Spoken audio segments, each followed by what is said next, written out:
Bueno, yo soy Dioscórides de Zurita Bocanegra, un nombre griego, de los primeros médicos que empezaron a usar la marihuana con fines medicinales. Mi nombre lo llevo con mucho orgullo por mi abuelo Dioscórides Zurita Cano, que en paz descanse, un prominente ganadero que hizo, pues no digamos su fortuna, pero sí labró su futuro en tierras chiapanecas. De hecho, yo nací en Villahermosa, Tabasco, pero desde niño me fui a vivir a un rancho en Juárez, Chiapas. Mis padres se casan muy temprano, don Roger Zurita y doña Lina Bocanegra. De hecho, yo nazco a los 16 años de mi mamá. Y pues mi abuelo pues los manda a trabajar al rancho, ¿no? Yo hago toda mi infancia y la adolescencia en Chiapas, en Juárez, viviendo en un rancho y moviéndome a estudiar a Reforma Chiapas. No, algunos amigos lo saben, no, otros tantos no, pero sí, así me crié yo. Ya me vine a Tabasco a radicar de tiempo completo cuando entré a la universidad, porque sí venía yo los fines de semana a casas de mis abuelos, en vacaciones, pero la mayor parte de mi infancia y juventud la hice en el rancho de mis abuelos y de mis papás, allá en Mundo Nuevo, Juárez, Chiapas. Sí. Oye, Diosco, ¿y por qué el béisbol? O sea, digo, al final de cuentas, en Juárez, Chiapas hay muy buenos charros, por ejemplo, ¿no? Entonces, ¿por qué el béisbol? Fíjate que fue algo, pues, curioso. La ganadería, que fue la pasión de mi abuelo y de mi padre, siempre la he respetado, la he querido porque fue el sustento de mi familia toda la vida. A mí, lamentablemente, no se me dio como hubiera querido mi abuelo Dioscórides o como hubiera querido mi papá. No la desconozco, pero desde muy pequeño, quizás en la situación esta de que vivíamos en un rancho, no había tampoco tanto de qué hacer. La televisión para mí era un escape. Siempre fui muy apegado a la TV, a la radio. Y en aquellas épocas creo que era una buena época de la televisión abierta. Aparte, pues no había tanto el tema de streaming, de sistemas digitales. Empezaban las antenas parabólicas, que después también fui muy de la mano con la parabólica, ya les contaré. Pero empecé en los años 80. Ahí sí fui muy aficionado al fútbol. Me hice muy fan del América desde muy pequeño. Esa generación de Alfredo Tena, Cristóbal Ortega, Vinicio Bravo, Héctor Miguel Celada, que era mi ídolo. Y también del béisbol. El béisbol rápido me atrapó a mí. Además fue una época fabulosa esa del béisbol, en la que Televisa te pasaba 3-4 juegos a la semana. Yo recuerdo que hubieron años en los que yo no me perdía incluso, o no me llegué a perder un juego de sábado al mediodía de Televisa con Sonia Alarcón, con el Mago Septién y con Toño de Valdés. Así de enfermo llegué a estar. Y también la etapa aquella de Imevisión, antes de la transición a TV Azteca, donde pasaban juegos sábado y domingo desde el Parque del Seguro Social. Tú veías a los Tigres o a los Diablos contra su rival en turno, ¿no? Entonces, me empecé a enamorar de gran manera del béisbol. Digo, el fútbol y el fútbol americano iban también de la mano, y otros deportes, porque fui fan de los deportes en general. Pero sí, del béisbol rápido, el tema de Grandes Ligas, luego escuchando la radio por las noches a los Plataneros y a los Ganaderos, que eran equipos que normalmente no calificaban, pero habían buenos narradores, y eso a mí me atrapó también en la radio tabasqueña, ¿no? O sea, aquellas tripletas de Enrique Kerlegan con José Domingo Septién y con Pedro Romero eran geniales, eran fabulosos. Entonces, todo eso a mí me fue envolviendo desde muy pequeño. Yo desde muy pequeño encaminé mi futuro de vida o mi plan de vida al deporte, pero no como un deportista, sino que yo siempre tuve en la mente querer ser un narrador, y en particular del béisbol, desde muy pequeño, fácil desde los 10, 12 años, yo ya decía que quería ser narrador de béisbol. Oye, qué increíble. Y Diosco, entonces normalmente uno ve un partido y lo que quiera hacer de niño, veías el fútbol, ibas a jugar fútbol, ¿no? O que si querías ser portero, delantero. Sí, claro. En el caso tuyo, ¿jugabas a narrarlos? Sí. ¿Sí practicabas? Seguro que sí. Yo ponía locas a mis hermanas, ¿no? En esa que te pones a narrar viendo el juego. Pero también pasaba que yo admiraba tanto a los narradores que me encantaba escucharlos. O sea, yo era feliz en una transmisión cuando sabía que iba a salir Sonia Alarcón, que para mí ha sido el más brillante narrador que hemos tenido en México. o cuando sabías que iba a narrar un juego de los Diablos Enrique Kerlegan, que era maravilloso. Realmente disfrutaba yo el juego y disfrutaba yo la narración de ese tipo de leyendas, ¿no? Antonio de Valdés, el Mago Septién, pero sí tenía mis momentos donde yo decía, bueno, yo quiero hacer esto, vamos a empezarle a practicar, ¿no? Y ahí me ponía yo, ¿no? Y estaba bateando el Piri Beacetín, sale a rola por el short y sí, ahí va poco a poco, ¿no? Qué padre, ¿no? Sí, porque bien lo mencionas, uno quiere ser como el delantero, o el bateador, o el receptor, o bueno, dependiendo, hasta los toreros, ¿no? Los niños sueñan con hacer los pases, ahí con el perro, ¿no? Como tanta esa figura literaria que tenemos en deportes, ¿no? Pero sí es complicado. Diosco, ¿y cómo llegas? Yo sí me la sé, pero tú la vas a contar. ¿Cómo es que tienes tu primer encuentro ya más formal con el micrófono? Bueno, me llega relativamente rápido porque, bueno, muy de la mano con el tema de ser narrador, pues empiezas a investigar qué carrera es lo que va a hoc a lo que tú quieres, ¿no? Comunicación. En la Universidad Juárez, la carrera recién abría, creo que fui yo segunda, tercera generación, yo entré en el 95, creo que la carrera venía en el 93 y eso decidí estudiar después de terminar mi preparatoria en Reforma Chiapas, ¿no? Logré entrar, ahora sí que en el primer jalón, y se me da rápido la situación. También me gustaba más bien el tema de la prensa escrita. Yo pues soy un ávido hasta la fecha coleccionista de revistas de béisbol. La Superhit, que fue muy famosa, tengo como 200. Yo compraba La Afición todos los días porque traía la mejor información de béisbol. Y tampoco le hacía yo el feo a escribir de béisbol, ¿no? Entonces, empezando en la universidad, yo conozco a Miguel Ángel Huitrón, que estudiaba conmigo y ya era un periodista que escribía de política en el diario El Sureste, que estaba ahí donde está ahorita el Heraldo de Tabasco, ahí en Ruiz Cortines, antes de llegar a Tabasco 2000. Y me llevan, eso fue en 1990, recién empezaba la carrera, no pasa mucho, 95, principios de 96. Voy con esta de que Jorge Segura, el director de deportes, le mando un abrazo, y pues me hacen 2 o 3 preguntas, creo que nota que ahí más o menos me defendía, y ya te sabes, ¿no? Pues no hay pago, pero puedes empezar a escribir. Dije, pues va, saliendo de la escuela me iba para allá, empecé a hacer mis pininos cubriendo béisbol, me dieron una acreditación de prensa, creo que era de Jorge o de Alejandro del Río, que era un periodista también muy importante de la época, y con esa entraba yo, y pues yo era... Ahora sí, dirías tú como los toreros, iba yo para adelante, pues, y yo me bajaba a hacer entrevistas, no me daba miedo, pues no me intimidaba, es lo que quería yo hacer. Y empiezo ahí, me tardo un ratito, como un año y medio, pero pues sí tenía el gusanito de la locución, ¿no? Logro llegar, alguien me recomienda con Juan Carlos Huerta, que en paz descanse. Juan Carlos empezaba con el que ahora es muy famoso programa, ¿no? Sin Reservas. Y me da la oportunidad también de empezar con él en su programa al mediodía. Era un programa que apenas empezaba. Después se convirtió, creo que en algo muy importante.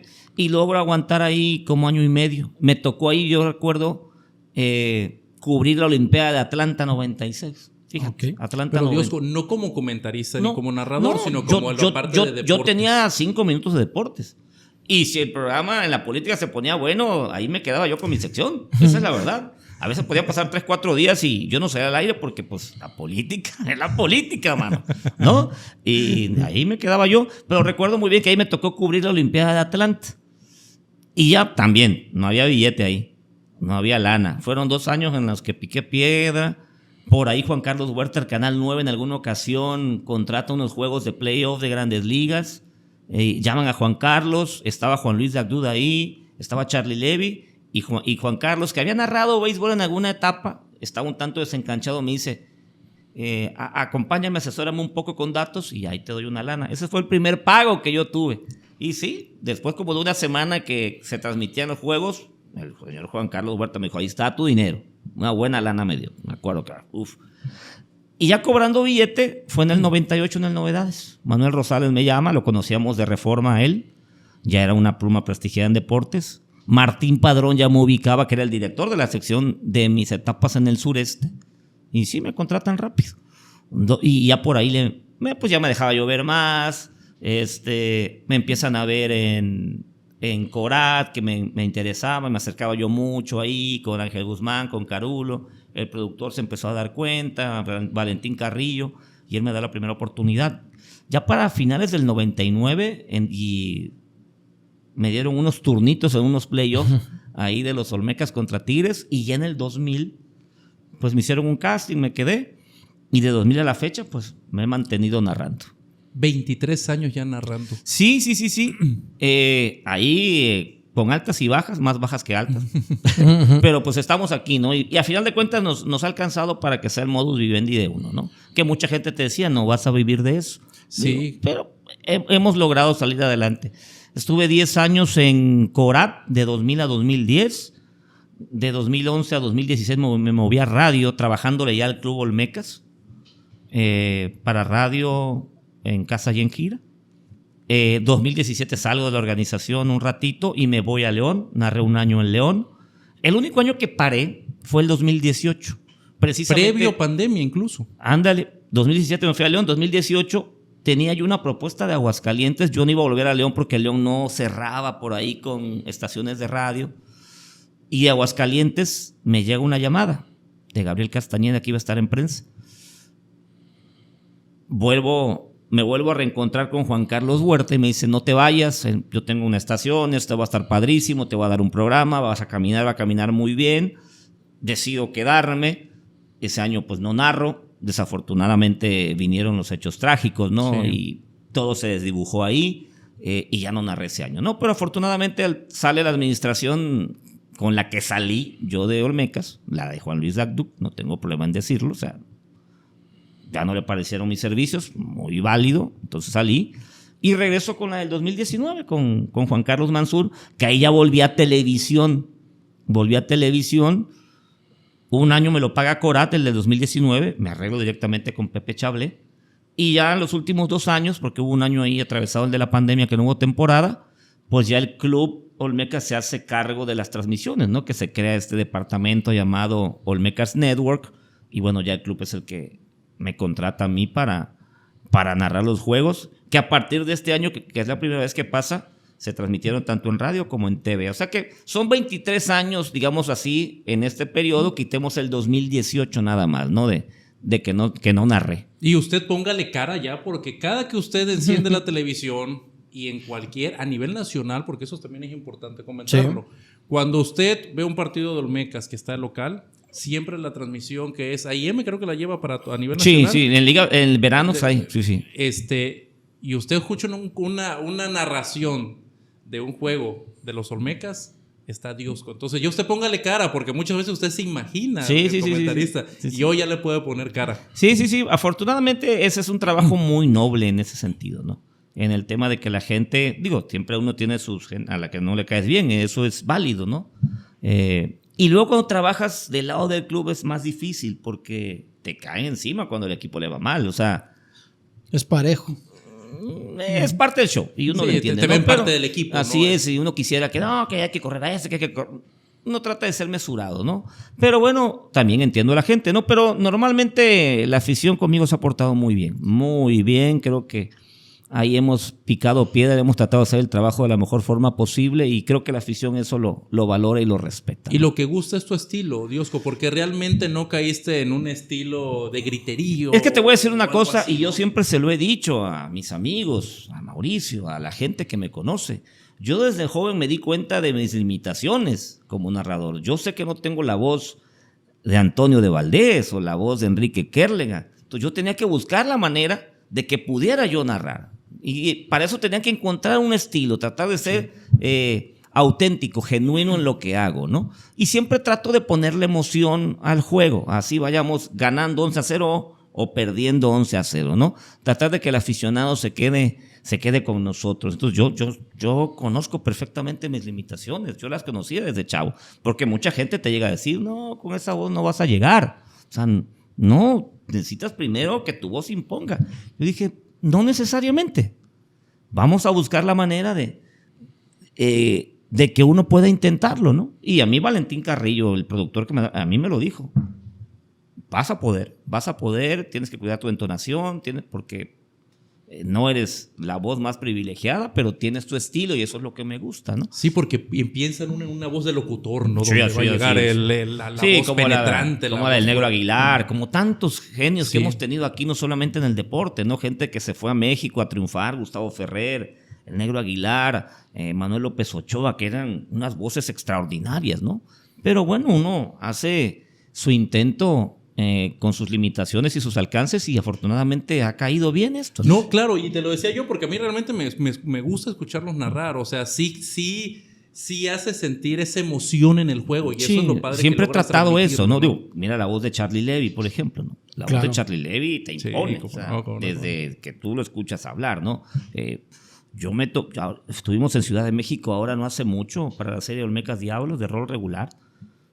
Charlie narró muchos años a los Tigres y hay gente que llegaba y te preguntaba, ¿no vino Charlie Levy? Quiero saludar a Charlie. O sea, la afición de los Tigres que creció con Charlie Levy lo adora, ¿eh?